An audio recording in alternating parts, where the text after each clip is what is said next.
అందుకే నెలకి పడేటటువంటి 3 వానలలో ఒక వాన ఉత్తములైనటువంటి స్త్రీల వలన పడుతోంది ఏంది శాస్త్రం, పురుషుడి వలన పడుతోందని చెప్పలా. కాబట్టి ఆ ఔదార్యము కలిగినది. కానీ అటువంటి ఆడపిల్లకి తండ్రి పరిమితంగా ఇస్తాడు.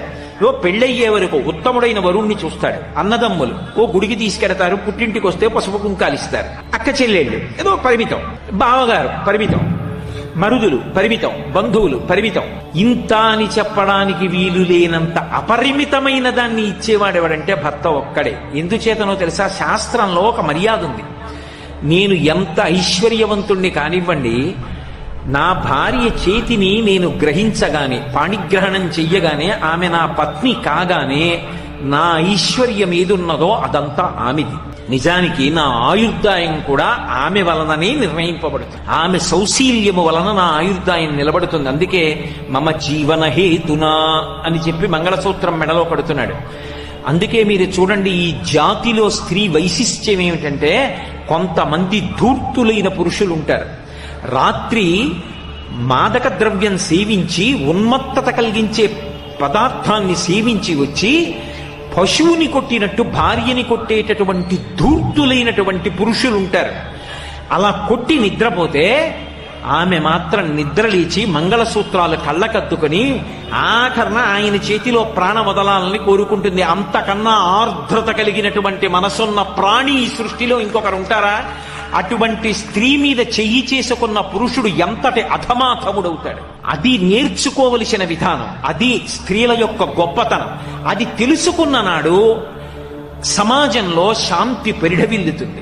ఎందుకు గౌరవించాలో తెలుస్తుంది. అందుకంటోంది అనసూయమ్మ, నాతో విశిష్టం పశ్యామి బాంధవం విమృశంత్యహం. అమ్మ, భర్త తాను చేసిన పుణ్యంలో సగం భార్యకి ఇస్తున్నాడు. ఆయన ఐశ్వర్యమంతా ఆమెదే. ఆయన ఆయుర్దాయమునకు నేను కర్త. విశేషించి నేను లేని నాడు ఆయనకి ధర్మం లేదు. నేను తల్లినై అమ్మాని పిలిపించుకొని అపారమైన ఆనందాన్ని పొందానంటే ధార్మికమైన సంతానాన్ని ఆయన వలన పొందాను. కాబట్టి పసుపు కుంకాలు ఉన్నదాన్ని అని 30 రూపాయల చీర కట్టుకున్నా ఎదురొచ్చేటప్పటికి సువాసిని అని గౌరవించి విడుతున్నారంటే ఆయన ఉండబట్టి. లోకంలో ఇంకా ఎవరి వలన ఇన్ని సంభవించమమ్మా, ఒక్క భర్త వలన సంభవిస్తాయి. అందుకే కులకాంతలు ఉత్తములైనటువంటి స్త్రీలు భర్త గౌరవించి ప్రవర్తిస్తారమ్మా, శాస్త్రం ఎరిగిన వారు కనుక అన్నది అనసూయమ్మ. అటువంటి మహాపతివ్రతలైనటువంటి స్త్రీలు అనితర సాధ్యమైనటువంటి విషయములను సాధించడం మీకు ఈ భూమి మీద ఎక్కడా కనపడదు.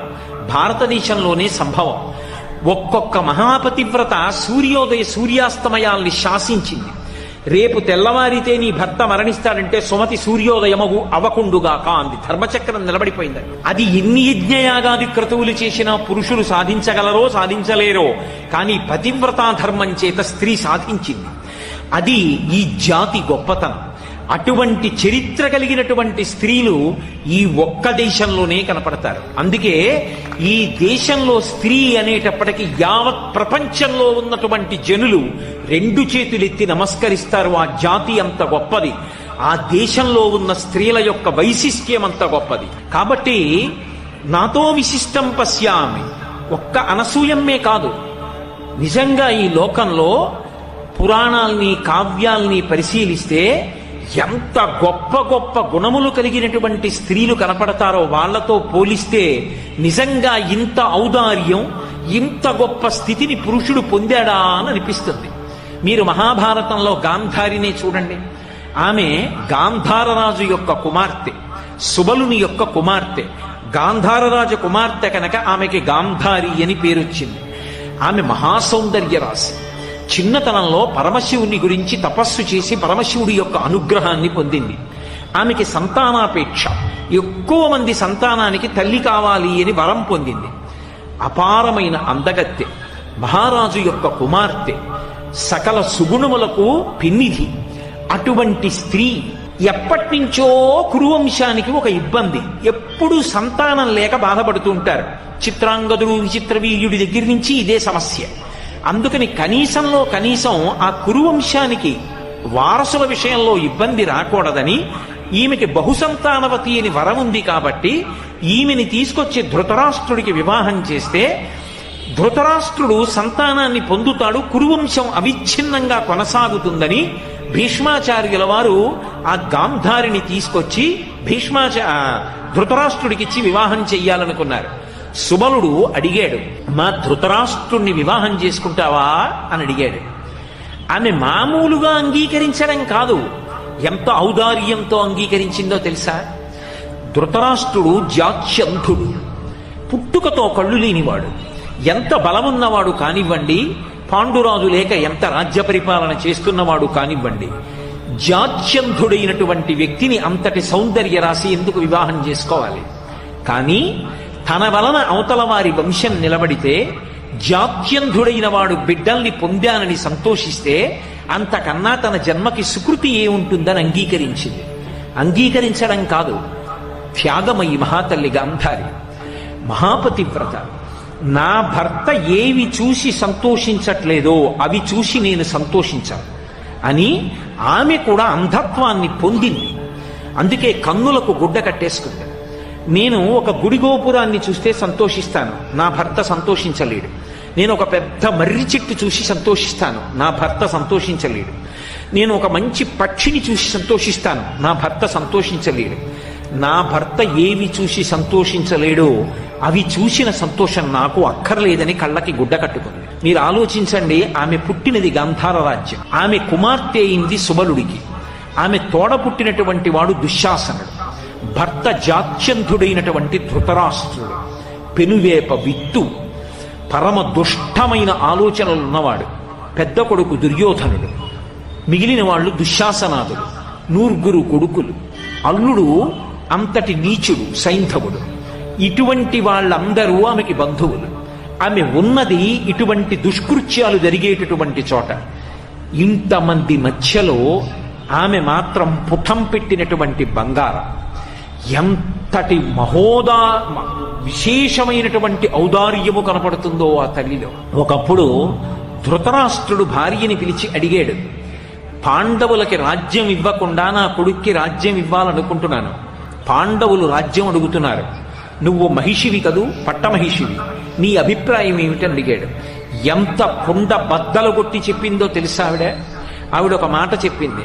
ఆవిడంది, నీ తనూజుడవినీతుడకుట ఇరిగి ఇరిగి అతనికి వశపడి ఏల పోయదీవు, పాండవులకి ఇవు ఏమిచ్చితేని అడ్డు పడగలవారు ఎవరు విభుడ చెప్పుమా అందావిడ.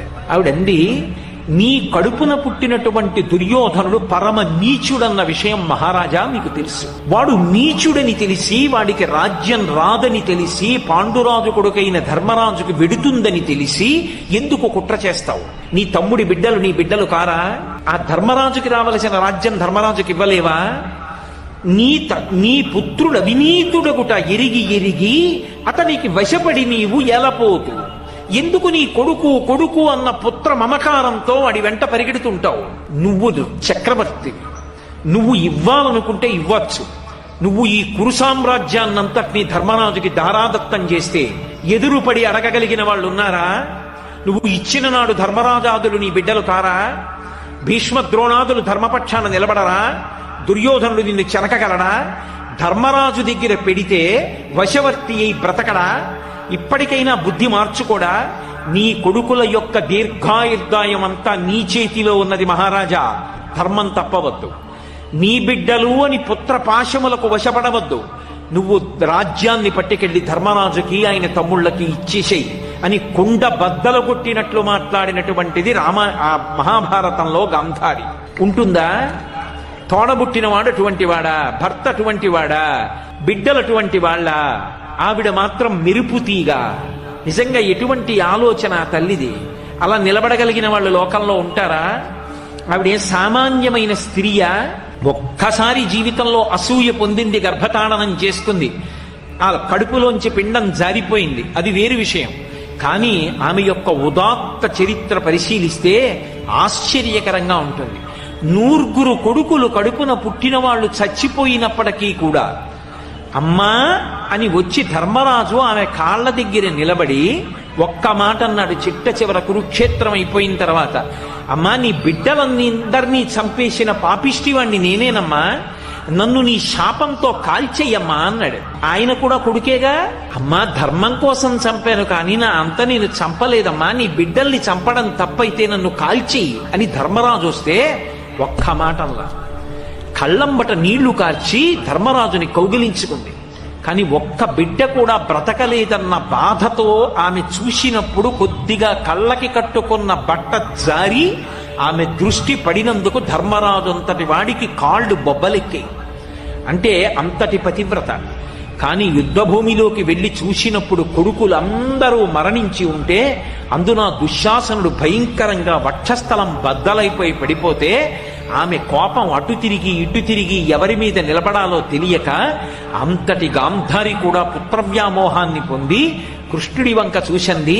అన్నీ నీకు తెలుసు, వీళ్ళందరూ మరణిస్తారని తెలుసు, నువ్వే పూనికిని ఉంటే నా కొడుకులు ఇలా చనిపోయేవారు కాదు, దీనికి అంతటికీ కారణం కృష్ణ నువ్వే, నీ అన్నదమ్ములు కూడా ఇలాగే కొట్టుకుని యదువంశం ఒకరితో ఒకరు కొట్టుకుని నశించిపోవుగాక, కొన్ని సంవత్సరముల తరువాత నువ్వు కూడా దిక్కులేని చావు చచ్చదవుగాక. కృష్ణుడు నవ్వి అన్నాడు, అమ్మా ధర్మానికి వంత పాడినందుకు నువ్వు నాకు ఇచ్చిన కానుక అన్నాడు. ఇంతటి గాంధారి కుంచుకుపోయింది. 100 కొడుకులు పోయినా చిట్ట చివరికి ధృతరాష్ట్ర మహారాజుతో కలిసి వానప్రస్థం చేసి దావాగ్ని యందు శరీరాన్ని విడిచిపెట్టేసి. నిజంగా మీరు గాంధారీదేవి యొక్క జీవిత చరిత్రని పరిశీలనం చేస్తే అంత శక్తివంతురాలయ్యుండి అటువంటి ప్రదేశంలో ఉండి కూడా ఆమె ధర్మం తప్పకుండా ప్రవర్తించింది. ఒకసారి దుర్యోధనుడు వచ్చి ఆమె కాళ్లకు నమస్కారం చేసి నాకు విజయం కలగాలని ఆశీర్వచనం చెయ్యమంటే నిర్మోహమాటంగా చెప్పింది, ధర్మం ఎక్కడుంటుందో అక్కడే విజయం, నీకు విజయం కావాలనుకుంటే ధర్మాన్ని నిరంతరం పట్టుకునే ధర్మరాజు యొక్క పాదములను ఆశ్రయించు, ఆయనకి వశవర్తివై ప్రవర్తించు, అప్పుడు ధర్మాన్ని నువ్వు పొందుతావు, దాని వలన విజయాన్ని పొందుతావు తప్ప నువ్వు అధర్మాన్ని పట్టుకుని గెలవలేవు దుర్యోధన అని చెప్పి.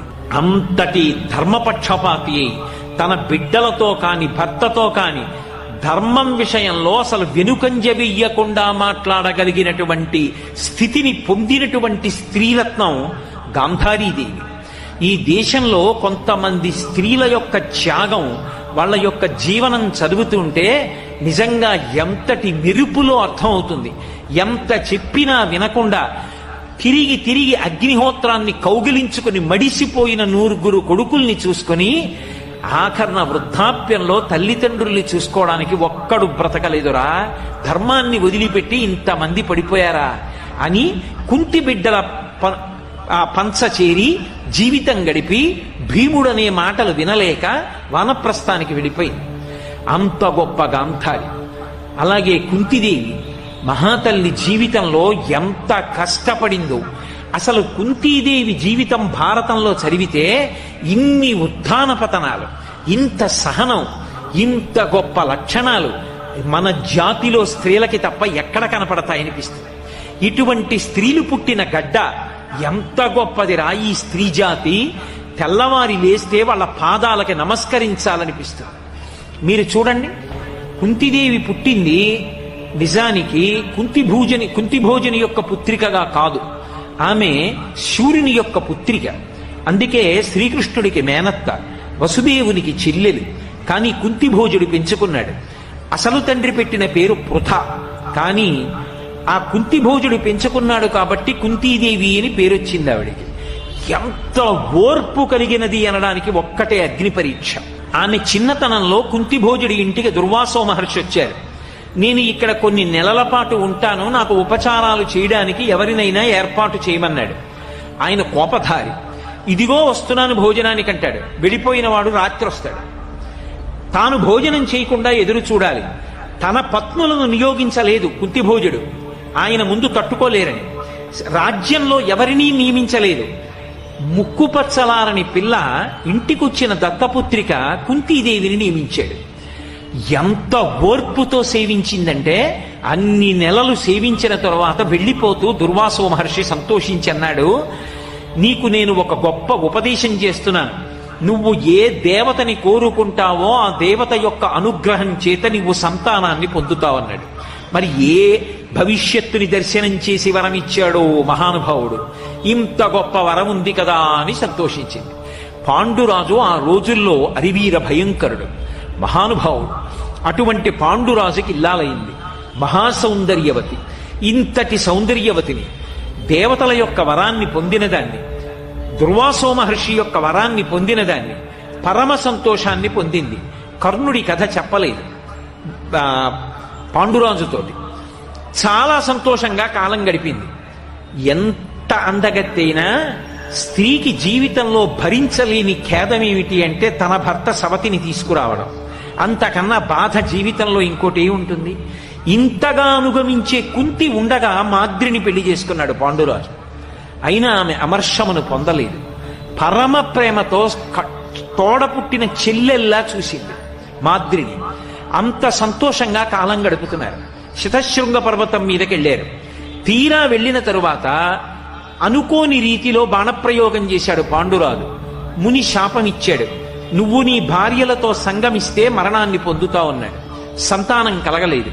నాకు సంతానం కలగాలి ఎలా, తండ్రినవడం ఎలా, లేకపోతే ఉన్నత గతులు ఉండవని బాధపడ్డాడు. కుంతీదేవి చెప్పింది, నాకు వరం ఉందంది. అయితే నువ్వు ప్రార్థన చేసి సంతానాన్ని కనన్నాడు. భర్త అనుమతితో దేవతల్ని ప్రార్థన చేసింది. ధర్మరాజ అనుగ్రహంగా ధర్మరాజుని, వాయువు అనుగ్రహం చేత భీముణ్ణి, అలాగే దేవేంద్రానుగ్రహంగా అర్జునుణ్ణి కంది. ఇప్పుడు మీరు ఆలోచించండి, సహజంగా సవతులిద్దరుంటే తనకే బిడ్డలున్నారు. అందున అక్కడ గర్భిణి అయ్యింది గాంధారి. ఆమె కన్నా ముందు తను బిడ్డల్ని కంది. కాబట్టి సింహాసనానికి వారసుల్ని కంది. కుంతీదేవి జీవితంలో మళ్ళీ ఓ మెట్టు పైకెక్కి సంతోషించింది. మాద్రి కన్నా నేను గొప్పదాన్ని, బిడ్డలున్నారు. గాంధారి కన్నా గొప్పదాన్ని, ముందు సంతానాన్ని కొన్నాను, సింహాసనానికి వారసుల్ని ఇచ్చాను.